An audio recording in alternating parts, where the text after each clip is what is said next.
അപ്പോൾ നമുക്ക് ചോദ്യങ്ങൾ നോക്കാം. ഇന്ത്യൻ ഭരണഘടനയുടെ 7ാം പട്ടിക ചുവടെ നൽകിയിട്ടുള്ളതിൽ ഏതുമായി ബന്ധപ്പെട്ടിരിക്കുന്നു? രാഷ്ട്രപതിയുടെയും പ്രധാനമന്ത്രിയുടെയും ചുമതലകൾ പരാമർശിക്കുന്നു. ഗോത്രമേഖലകളിലെ ഭരണ സംവിധാനങ്ങളെ പരാമർശിക്കുന്നു. കേന്ദ്ര സർക്കാരിനും സംസ്ഥാന സർക്കാർക്കുമായി നൽകിയിട്ടുള്ള അധികാര വിഭജനം പരാമർശിക്കുന്നു. ഇന്ത്യൻ പാർലമെൻറ്റിൻ്റെ പ്രധാന ചുമതലകൾ പരാമർശിക്കുന്നു. അപ്പോൾ ഇന്ത്യൻ ഭരണഘടനയുടെ 7ാം പട്ടിക എന്തുമായിട്ടാണ് ബന്ധപ്പെട്ടിരിക്കുന്നത്? കേന്ദ്ര സർക്കാരിനും സംസ്ഥാന സർക്കാരുകൾക്കുമായി നൽകിയിട്ടുള്ള അധികാര വിഭജനം പരാമർശിക്കുന്നു. ഓപ്ഷൻ സി ആണ് റൈറ്റ് ആൻസർ. രണ്ടാമത്തെ ചോദ്യം. ഇന്ത്യൻ ക്രിക്കറ്റ് താരം സച്ചിൻ ടെണ്ടുൽക്കറിന് ലഭ്യമായ അംഗീകാരങ്ങൾ ചിലത് താഴെ നൽകിയിരിക്കുന്നതിൽ ശരിയായവ. ഒന്നാമത്തത്, കായിക ലോകത്തെ ഓസ്കാർ എന്നറിയപ്പെടുന്ന അംഗീകാരമായ ലോറസ് പുരസ്കാരം നേടിയ ആദ്യ ഇന്ത്യക്കാരനാണ്. കറക്റ്റാണ്. ലോറസ് പുരസ്കാരം എപ്പോഴാണ് കിട്ടുക? 2020 കിട്ടി. ഇന്ത്യൻ വ്യോമസേനയുടെ ഓണററി ഗ്രൂപ്പ് ക്യാപ്റ്റൻ പദവി ലഭിച്ച ആദ്യ വ്യക്തിയാണ്. കറക്റ്റാണ്. രാജ്യസഭയിലേക്ക് ആർട്ടിക്കിൾ 80 പ്രകാരം നാമനിർദ്ദേശം ചെയ്യപ്പെട്ട ആദ്യ മുഴുവൻ സമയ കായിക താരമാണ്. അതും കറക്റ്റാണ്. തിരഞ്ഞെടുപ്പ് കമ്മീഷൻ്റെ നാഷണൽ ഐക്കണായി തിരഞ്ഞെടുക്കപ്പെട്ട ക്രിക്കറ്റ് താരവുമാണ്. അപ്പോൾ എല്ലാം ശരിയാണ്. അപ്പോൾ ഓപ്ഷൻ ഡി ആണ് റൈറ്റ് ആൻസർ. അടുത്ത ചോദ്യം. കേരളത്തിലെ ചില പ്രശസ്ത കലാരൂപങ്ങളും അവയുടെ രൂപീകരണത്തിന് നേതൃത്വം നൽകിയവരുടെ പേരുകളുമാണ് ചുവടെ നൽകിയിരിക്കുന്നത്. ശരിയായ ജോഡികൾ കണ്ടെത്തുക. കേരള നടനം ചിന്നത്തമ്പി പിള്ള, യക്ഷഗാനം ഗുരു ഗോപിനാഥ്, ചവിട്ടുനാടകം ഗുരുമണി മാധവ ചാക്യാർ, കൂടിയാട്ടം പാർത്തി സുബ. അപ്പോൾ നമുക്ക് നോക്കാം. കേരള നടനം ആരാണ്? ഗുരു ഗോപിനാഥിൻ്റെയാണ് കേരള നടനം.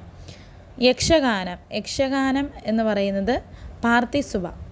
ചവിട്ടുനാടകം ആരുടെയാണ്? ചിന്നത്തമ്പി പിള്ള.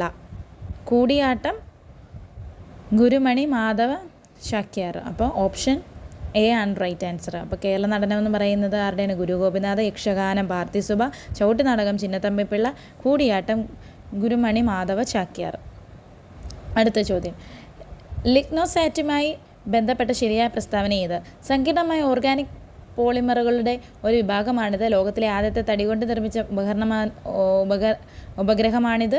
ലോക നിർമ്മാണത്തിലെ പ്രധാന ധാതു വിഭാഗമാണിത്.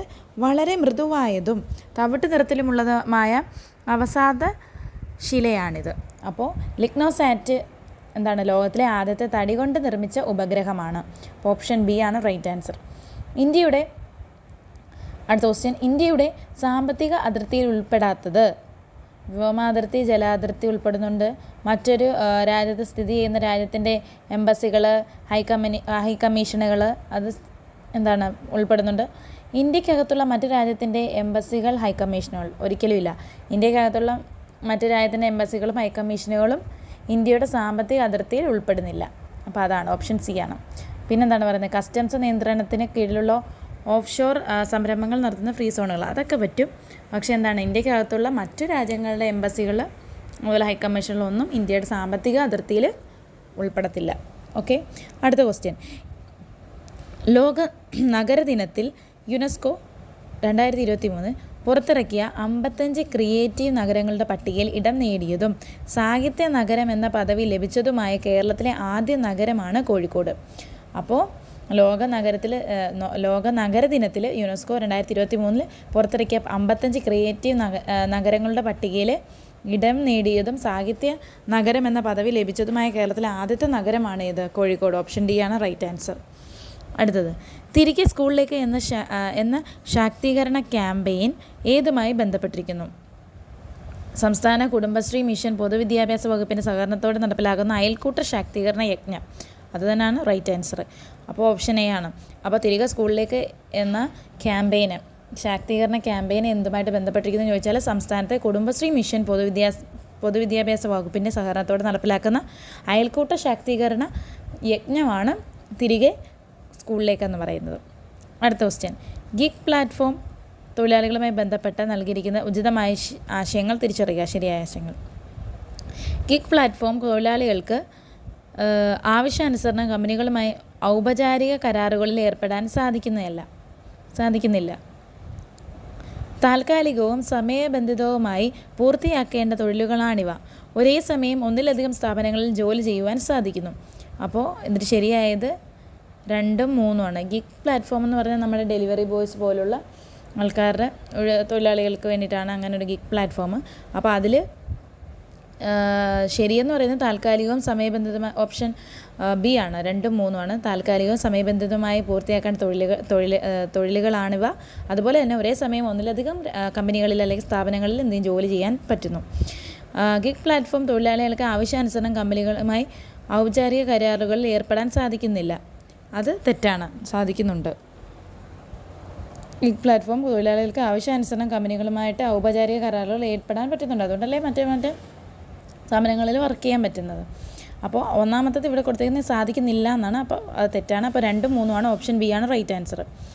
രാഷ്ട്രപതി ഭവനിലെ ദർബാർ ഹാളിൻ്റെ പുതിയ പേരാണ് ഗണതന്ത്ര മണ്ഡപം. അപ്പോൾ രാഷ്ട്രപതി ഭവനിലെ ദർബാർ ഹാളിൻ്റെ പുതിയ പേരെന്താണ്?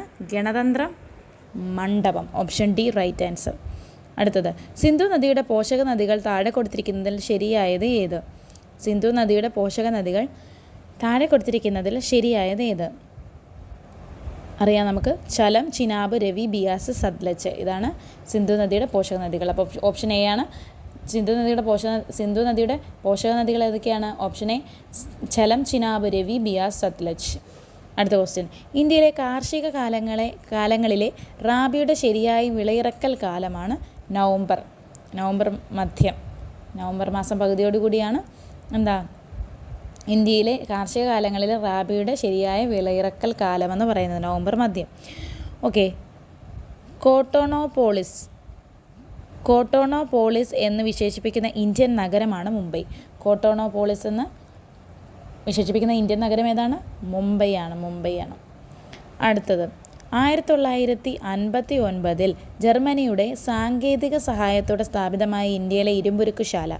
1959 ജർമ്മനിയുടെ സാങ്കേതിക സഹായത്തോടുകൂടി സ്ഥാപിതമായ ഇന്ത്യയിലെ ഇരുമ്പുരുക്കുശാലയാണ് ഹിന്ദുസ്ഥാൻ സ്റ്റീൽ ലിമിറ്റഡ് റൂർക്കേലയിലെ ഹിന്ദുസ്ഥാൻ സ്റ്റീൽ ലിമിറ്റഡാണ് 1959 ജർമ്മനിയുടെ സാങ്കേതിക സഹായത്തോടെ സ്ഥാപിതമായ ഇന്ത്യയിലെ ഇരുമ്പുരുക്കുശാലയാണ് റൂർക്കേലയിലെ ഹിന്ദുസ്ഥാൻ സ്റ്റീൽ ലിമിറ്റഡ് എന്ന് പറഞ്ഞത്. ഓക്കെ. അടുത്തത്, ഇന്ത്യയിലെ 6 വരി പാതകളായ സൂപ്പർ ഹൈവേകളെ ചേർത്ത് സുവർണ ചതുഷ്കോണ സൂപ്പർ ഹൈവേ എന്ന് പേര് നൽകിയിട്ടുള്ള റോഡ് ഏതെല്ലാം നഗരങ്ങളിൽ തമ്മിൽ ബന്ധിപ്പിക്കുന്നു? ഡൽഹി, മുംബൈ, ചെന്നൈ, കൊൽക്കത്ത. അപ്പോൾ ഇന്ത്യയിലെ 6 വരി പാതകളായിട്ടുള്ള സൂപ്പർ ഹൈവേകളെ ചേർത്ത് സുവർണ ചതുഷ്കോണ സൂപ്പർ ഹൈവേ എന്ന പേര് നൽകിയിട്ടുള്ള റോഡ് ഏതെല്ലാം നഗരങ്ങളെ തമ്മിൽ ബന്ധിപ്പിക്കുന്നതെന്ന് ചോദിച്ചാൽ ഡൽഹി, മുംബൈ, ചെന്നൈ, കൊൽക്കത്ത. ഓക്കെ. 1956 നവംബർ 1 കേരള സംസ്ഥാനം രൂപീകൃതമായപ്പോൾ തിരുവിതാംകൂറിൻ്റെ ഭാഗമായിരുന്ന ഏതെല്ലാം താലൂക്കുകളാണ് മദ്രാശി സംസ്ഥാനത്തിന് വിട്ടുകൊടുത്തത്? അപ്പോൾ 1956 നവംബർ 1 കേരള സംസ്ഥാനം രൂപീകൃതമായെന്നറിയാം. അപ്പോൾ തിരുവിതാംകൂറിൻ്റെ ഭാഗമായിരുന്ന ഏതെല്ലാം താലൂക്കുകളാണ് മദ്രാശി സംസ്ഥാനത്തിന് വിട്ടുകൊടുത്തതെന്ന് ചോദിച്ചാൽ തോവാള, അഗസ്തീശ്വരം, കൽക്കുളം, വിളവൻകോട്. ഏതൊക്കെയാണ്? തോവാള, അഗസ്തീശ്വരം, കൽക്കുളം, വിളവൻകോട്. തോവാള, അഗസ്തീശ്വരം, കൽക്കുളം, വിളവൻകോട്. ഓപ്ഷൻ എ ആണ് റൈറ്റ് ആൻസർ. അടുത്തത്, ഡോക്ടർ VS കോത്താരി കമ്മീഷൻ്റെ ശുപാർശകളിൽ ഉൾപ്പെടാത്തത് താഴെ പറയുന്നതിൽ ഏതാണ്? 10+2+3 മാതൃകയിൽ വിദ്യാഭ്യാസം നടപ്പിലാക്കണം. അത് കറക്റ്റാണ്. അപ്പോൾ ഉൾപ്പെടാത്തതാണ് നമുക്ക് വേണ്ടത്. സെക്കൻഡറി തലത്തിൽ തൊഴിലധിഷ്ഠിത വിദ്യാഭ്യാസം നടപ്പിലാക്കണം. അതും കറക്റ്റാണ്. ത്രിഭാഷാ പദ്ധതി നടപ്പിലാക്കണം. അത് തെറ്റാണ്. അപ്പോൾ ഉൾപ്പെടാത്തത് ഓപ്ഷൻ സി ആണ്. ത്രിഭാഷാ പദ്ധതി നടപ്പിലാക്കണം എന്നുള്ള കാര്യം ഇവിടെ ഇല്ല. കോത്താരി കമ്മീഷൻ്റെ ശുപാർശകളിൽ ഉൾപ്പെട്ടിട്ടില്ല. ഓക്കെ. അടുത്തത്, കേരളത്തിലെ ഏത് നിയമസഭാ മണ്ഡലത്തിലേക്കുള്ള ഉപതെരഞ്ഞെടുപ്പിലാണ് ആദ്യമായി ഇലക്ട്രോണിക് വോട്ടിംഗ് മെഷീൻ പരീക്ഷിച്ചത്? കേരളത്തിലെ ഏത് നിയമസഭാ മണ്ഡലത്തിലേക്കുള്ള ഉപതെരഞ്ഞെടുപ്പിലാണ് ആദ്യമായി ഇലക്ട്രോണിക് വോട്ടിംഗ് മെഷീൻ പരീക്ഷിച്ചത്? പറവൂരാണ്. അപ്പോൾ പറവൂരാണ് കേരളത്തിലെ നിയമസഭാ മണ്ഡലത്തിലേക്കുള്ള ഉപതെരഞ്ഞെടുപ്പിൽ ആദ്യമായിട്ട് ഇലക്ട്രോണിക് വോട്ടിംഗ് മെഷീൻ പരീക്ഷിച്ചത് പറവൂരാണ്. അടുത്ത ക്വസ്റ്റ്യൻ, തമിഴ്നാട്ടിലെ നെൽവേലിയിൽ നിന്നും ലഭിക്കുന്ന ഇന്ധനക്ഷമത കുറഞ്ഞ കൽക്കരി താഴെ പറയുന്നതിൽ ഏതാണ്? ലിഗ്നൈറ്റ് ആണ്. അപ്പോൾ തമിഴ്നാട്ടിലെ നെയ്വേലിയിൽ നിന്നും ലഭിക്കുന്ന ഇന്ധനക്ഷമത കുറഞ്ഞ കൽക്കരി താഴെ പറയുന്നതിൽ ഏതാണ്? ലിഗ്നൈറ്റ് ആണ്. സാമൂഹ്യ പരിഷ്കർത്താക്കളും അവർ രൂപം നൽകിയ പ്രസ്ഥാനങ്ങളുമാണ് താഴെ നൽകിയിരിക്കുന്നത്. തെറ്റായത് രേഖപ്പെടുത്തി കണ്ടെത്തുക. ഓക്കെ, തെറ്റായതാണ് വേണ്ടത്. വാഗ്ബടാനന്ദൻ ആത്മവിദ്യാസംഘം ശരിയാണ്. VD ഭട്ടതിരിപ്പാട് യോഗക്ഷേമ സഭ. കുമാരഗുരുദേവൻ സമത്വ സമാജം അത് തെറ്റാണ്. പണ്ഡിറ്റ് KP കറുപ്പൻ ആര്യ സമാജം. അപ്പം ഓപ്ഷൻ സി ആണ് തെറ്റ്. കുമാരഗുരുദേവന് സമത്വ സമാജം അല്ല. അപ്പം ഓപ്ഷൻ സി ആണ് റൈറ്റ് ആൻസർ. ഈ അടുത്തത്, ഇന്ത്യൻ സംസ്കാരത്തിൽ ആകൃഷ്ടയായി 1893 ഇന്ത്യൻ പൗരത്വം സ്വീകരിച്ച ഐറിഷ് വനിത ആരാണ്? ഇന്ത്യൻ സംസ്കാരത്തിൽ ആകൃഷ്ടയായി 1893 ഇന്ത്യൻ പൗരത്വം സ്വീകരിച്ച ഐറിഷ് വനിത ആരാണ്? ആനി ബെസൻ്റ് ആണ്. അടുത്തത്, നിസ്സഹകരണ പ്രസ്ഥാനം നിർത്തിവെക്കാൻ ഗാന്ധിജിയെ പ്രേരിപ്പിച്ച സംഭവം ഏത്? ചൗരി ചൗര സംഭവമാണ്. നമുക്കറിയാം നിസ്സഹകരണ പ്രസ്ഥാനം നിർത്തിവെക്കാൻ ഗാന്ധിജിയെ പ്രേരിപ്പിച്ച സംഭവം ഏതാണ്? ചൗരി ചൗര സംഭവം. ഓപ്ഷൻ ബി ആണ്. അടുത്തത്, 1857 ഒന്നാം സ്വാതന്ത്ര്യ സമരത്തിൽ ഇന്ത്യയുടെ ചക്രവർത്തിയായി പ്രഖ്യാപിക്കപ്പെട്ട ഭരണാധികാരി ബഹദൂർ ഷാ രണ്ടാമൻ. ഓപ്ഷൻ ഡി ആണ്. അടുത്തത്, ലോകമാന്യ എന്ന ജനങ്ങൾ ആദരവോടെ വിളിച്ച സ്വാതന്ത്ര്യ സമര സേനാനി ആരാണ്? ഓപ്ഷൻ എ ആണ്, ബാലഗംഗാധര തിലകാണ്. അപ്പോൾ ലോകമാന്യ എന്ന ആദരവോടെ ജനങ്ങൾ വിളിച്ചത് ആരെയാണ്? ഏത് സ്വാതന്ത്ര്യ സമര സേനാനിയാണെന്ന് ചോദിച്ചാൽ ബാലഗംഗാധര തിലകനെയാണ്. Okay. Indian society of oriental arts സ്ഥാപകൻ അഭിനേന്ദ്രനാഥ ടാഗോർ. അപ്പോൾ ഇന്ത്യൻ സൊസൈറ്റി ഓഫ് ഓറിയൻ്റൽ ആർട്സിൻ്റെ സ്ഥാപകൻ ആരാണ്? അഭിനേന്ദ്രനാഥ ടാഗോറാണ്. അടുത്തത്, ഇന്ത്യയിൽ സാമ്പത്തിക ആസൂത്രണത്തിന് വേണ്ടി 1950 നിലവിൽ വന്ന ആസൂത്രണ കമ്മീഷൻ്റെ പുതിയ രൂപമാണ് നീതി ആയോഗ്.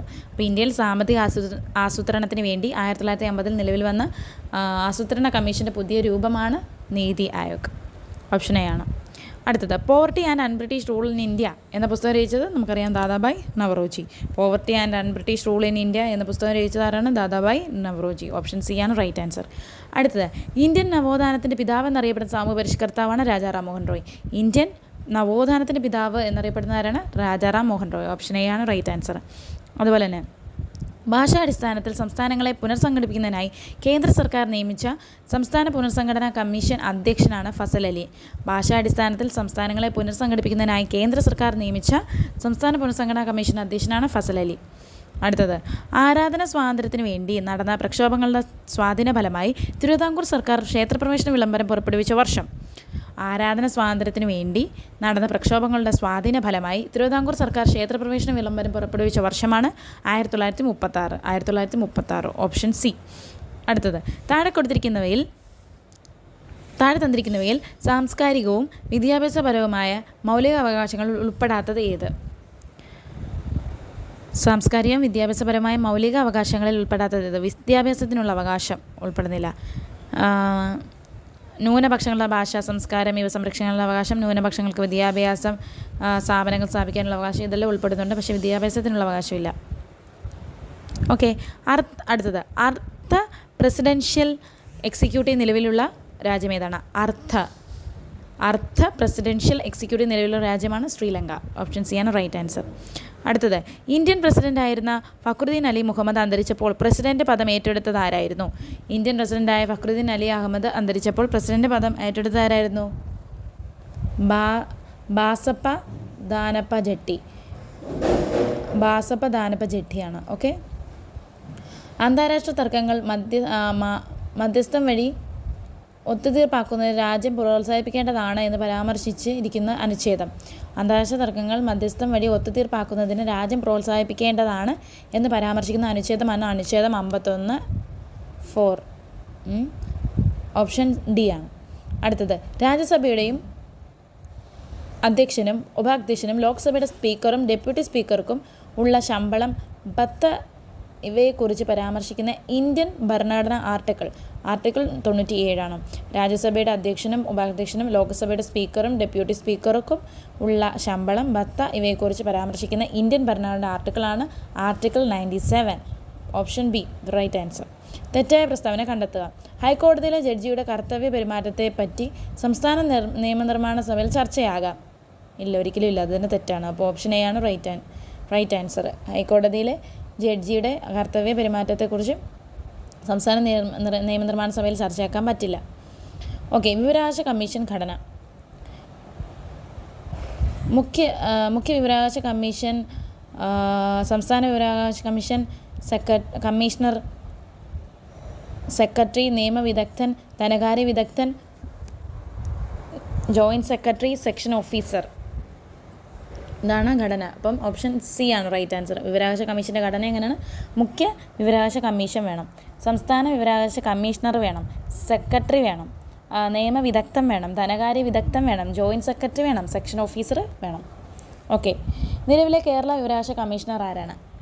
നിലവിലെ കേരള വിവരാവകാശ commissioner Shri V Hari Nair. Option C. ഇന്ത്യയിലെ ആദ്യ national highway steel stack road ഉദ്ഘാടനം നടന്നത് NH-66 മുംബൈ ഗോവ. NH-66 മുംബൈ ഗോവയാണ്. ഓപ്ഷൻ ബി ആണ് റൈറ്റ് ആൻസർ.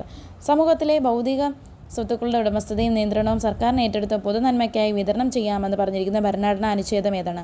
അനുച്ഛേദം 39B. സമൂഹത്തിലെ ഭൗതിക സ്വത്തുക്കളുടെ ഉടമസ്ഥതയും നിയന്ത്രണവും സർക്കാരിന് ഏറ്റെടുത്ത് പൊതുനന്മയ്ക്കായി വിതരണം ചെയ്യാമെന്ന് പറഞ്ഞിരിക്കുന്ന ഭരണഘടനാ അനുച്ഛേദം ഏതാണ്? അനുച്ഛേദം 39B. കേരളത്തിൽ സ്ഫടിക മണൽ സമ്പന്നമായ ജില്ല. സ്ഫടികമാണ് സമ്പന്നമായ ജില്ല ഏതാണ്? ആലപ്പുഴ. Option D. കേരളത്തിലെ ആദ്യത്തെ ജലവൈദ്യുത പദ്ധതിയാണ് പള്ളിവാസൽ. കേരളത്തിലെ ആദ്യത്തെ ജലവൈദ്യുത പദ്ധതിയാണ് പള്ളിവാസൽ. Option A. ചെറുതും വലുതുമായ കേരളത്തിലെ കായലുകളുടെ എണ്ണം. ചെറുതും വലുതുമായ കേരളത്തിലെ കായലുകളുടെ എണ്ണം 34. പൂക്കോട് തടാകം ഏത് ജില്ലയിലാണ്? വയനാട്. പൂക്കോട് തടാകം ഏത് ജില്ലയിലാണ്? വയനാട്. കേരളത്തിലെ ഏറ്റവും ചെറിയ നദിയാണ് മഞ്ചേശ്വരം പുഴ. അർജുന അവാർഡ് നേടിയ ആദ്യ മലയാളി സി ബാലകൃഷ്ണൻ. കേരളത്തിൽ കറുത്ത മണ്ണ് കാണപ്പെടുന്ന ജില്ലയാണ് പാലക്കാട്. പശ്ചിമഘട്ടത്തിലെ ഏറ്റവും ഉയരം കൂടിയ കൊടുമുടി ആനമുടി. കേരളത്തിലെ ഏറ്റവും വലിയ ജലസേചന പദ്ധതിയാണ് കല്ലട. ജലവൈദ്യുത പദ്ധതി നമ്മൾ പറഞ്ഞു പള്ളിവാസലാണ്. ജലസേചന പദ്ധതി എന്ന് ചോദിച്ചാൽ കല്ലടയാണ്. തണ്ണീർമുക്കം ബണ്ട് ഏത് കായലിലാണ് നിർമ്മിച്ചിരിക്കുന്നത്? വേമ്പനാട്. തണ്ണീർമുക്കം ബണ്ട് ഏത് കായലിലാണ് നിർമ്മിച്ചിരിക്കുന്നത്? വേമ്പനാട്. അയ്യങ്കാളി ജനിച്ച ജില്ല ഏത്? തിരുവനന്തപുരം. അയ്യങ്കാളി ജനിച്ച ജില്ല ഏത്? തിരുവനന്തപുരം. ആറ്റിങ്ങൽ കലാപത്തിൽ വധിക്കപ്പെട്ട ബ്രിട്ടീഷ് സൈനിക തലവൻ ആരാണ്? ഗിഫോർഡ്. ആറ്റിങ്ങൽ കലാപത്തിൽ വധിക്കപ്പെട്ട ബ്രിട്ടീഷ് സൈനിക തലവനാണ് ഗിഫോർഡ്. പൊന്നാനി താലൂക്കിൽ 1896 മാർച്ച് 26 ജനിച്ച നവോത്ഥാന നായകൻ ആരാണ്? V D Bhattathiripad. അപ്പോൾ പൊന്നാനി താലൂക്കിൽ 1896 മാർച്ച് 26 ജനിച്ച നവോത്ഥാന നായകനാണ് വി ഡി ഭട്ടതിരിപ്പാട്. താഴെ പറഞ്ഞതിൽ ഗാന്ധിജിയുടെ കേരള സന്ദർശനവുമായി ബന്ധമില്ലാത്തത് ഏത്? വൈക്കം സത്യാഗ്രഹം, ഹരിജൻ ധന സമാഹരണം, നിസ്സഹകരണ സമര പ്രചാരണ അർത്ഥം. ഇത് മൂന്നുമുണ്ട്. ബന്ധമില്ലാത്തതാണ് പാലേ സത്യാഗ്രഹം. Option C. എത്രാമത്തെ മലബാർ ജില്ലാ രാഷ്ട്രീയ സമ്മേളനമാണ് 1920 മഞ്ചേരിയിൽ നടന്നത്? എത്രാമത്തെ മലബാർ ജില്ലാ രാഷ്ട്രീയ സമ്മേളനമാണ് 1920 മഞ്ചേരിയിൽ നടന്നത്? 5ാമത്തെ. Option D. താഴെ പറയുന്ന നവോത്ഥാന നായകരിൽ ഒരേ വർഷം ജനിച്ചവർ ആരെല്ലാം? ഡോക്ടർ പൽപ്പു, അയ്യങ്കാളി. ഡോക്ടർ പൽപ്പുവും അയ്യങ്കാളിയാണ് ഒരേ വർഷം ജനിച്ചേക്കുന്നത് നവോത്ഥാന നായകർ. അപ്പം doctor Palpu, Ayyankali. Option A. താഴെ കൊടുത്തിരിക്കുന്നവയിൽ കാസർഗോഡ് ജില്ലയിൽ നടന്ന സമരമേത്? കയ്യൂർ സമരം. താഴെ കൊടുത്തിരിക്കുന്നവയിൽ കാസർഗോഡ് ജില്ലയിൽ നടന്ന സമരം ഏതാണ്? കയ്യൂർ സമരം. ഓപ്ഷൻ ബി ആണ്. ദേശീയ പ്രസ്ഥാനത്തിൻ്റെ ഭാഗമായി മലബാറിൽ നേതൃത്വം നൽകിയ വനിതയാര്? AV കുട്ടിമാളു അമ്മ. ദേശീയ പ്രസ്ഥാനത്തിൻ്റെ ഭാഗമായി മലബാറിൽ നേതൃത്വം നൽകിയ വനിതയാര്? AV കുട്ടിമാളു അമ്മ. അടുത്തത് പ്രത്യക്ഷ രക്ഷാ ദൈവസഭ സ്ഥാപിച്ചതാര്? കുമാരഗുരുദേവൻ. ഓപ്ഷൻ എ ആണ്. അപ്പോൾ പ്രത്യക്ഷ രക്ഷാ ദൈവസഭ സ്ഥാപിച്ചതാരാണ്? കുമാരഗുരുദേവനാണ്. അടുത്തത് അപകടത്തിൽ ഒരു വ്യക്തിയുടെ സെറിബെല്ലത്തിന് തകരാർ സംഭവിച്ചു. ഇത് ആ വ്യക്തിയെ എങ്ങനെ ബാധിക്കുന്നു? ശരീര തുലനനില പാലിക്കപ്പെടുന്നില്ല. അതാണ് അവിടെ ഉണ്ടാകുന്നത്. അപ്പോൾ അപകടത്തിൽ ഒരു വ്യക്തിക്ക് സെറിബെല്ലത്തിന് തകരാർ സംഭവിച്ചു. ഇതെങ്ങനെ ഒരു വ്യക്തിയെ ബാധിക്കുന്നു എന്ന് ചോദിച്ചാൽ ശരീര തുലനനില പാലിക്കപ്പെടുന്നില്ല. ഓപ്ഷൻ ബി ആണ്. ശരിയായ ജോഡി കണ്ടെത്തുക. ജൈവ വൈവിധ്യം എന്ന പദം ആദ്യമായി ഉപയോഗിച്ച് വാൾട്ടർ ജി റോസൺ ആണ്. അപ്പോൾ അത് തന്നെയാണ് കറക്റ്റ്. ജീവശാസ്ത്രത്തിൻ്റെ പിതാവ് എന്നറിയപ്പെടുന്ന ആരാണ്? അരിസ്റ്റോട്ടിലാണ്. അതിന് ജോൺ റേ എന്നൊക്കെ പറഞ്ഞാണ് കൊടുത്തേക്കുന്നത്. അപ്പോൾ നോക്കുക, ശരിയായ ജോഡി എന്ന് പറയുമ്പോൾ ഓപ്ഷൻ എ ആണ്. ജൈവ വൈവിധ്യം എന്ന പദം ആദ്യമായി ഉപയോഗിച്ചത് വാൾട്ടർ ജി റോസൺ. അടുത്തത് അസ്ഥിയെ പൊതിഞ്ഞു കാണപ്പെടുന്ന സ്ഥലം. അസ്ഥിയെ പൊതിഞ്ഞു കാണപ്പെടുന്ന സ്ഥലമാണ് പെരിയോസ്റ്റിയം. അസ്ഥിയെ പൊതിഞ്ഞു കാണപ്പെടുന്ന സ്ഥലമാണ് പെരിയോസ്റ്റിയം. അടുത്തത് മനുഷ്യ ശരീരത്തിൻ്റെ കുടൽ ഭിത്തിയിൽ വെച്ച് ചില ബാക്ടീരിയകൾക്ക് ഈ ജീവകം നിർമ്മിക്കാനാവും. അതിനാൽ ഭക്ഷണത്തിലൂടെ ലഭിക്കേണ്ട ഈ ജീവകത്തിൻ്റെ അളവ് കുറഞ്ഞാലും അപര്യാപ്തത വരുന്നില്ല. ഇവിടെ പരാമർശിക്കുന്ന ജീവകം ഏതാണ്? ജീവകം K ആണ്. വൈറ്റമിൻ K ആണ്. ഓക്കെ. ജന്തുജന്യ രോഗമായ മഞ്ഞപ്പനി പരത്തുന്ന രോഗാണു ഏതാണ്? വൈറസ്. അപ്പോൾ ജന്തുജന്യ രോഗമായ മഞ്ഞപ്പനി ആരാണ് വരുത്തുന്നത്? വൈറസ്. ഓപ്ഷൻ ബി ആണ്. ഓക്കെ.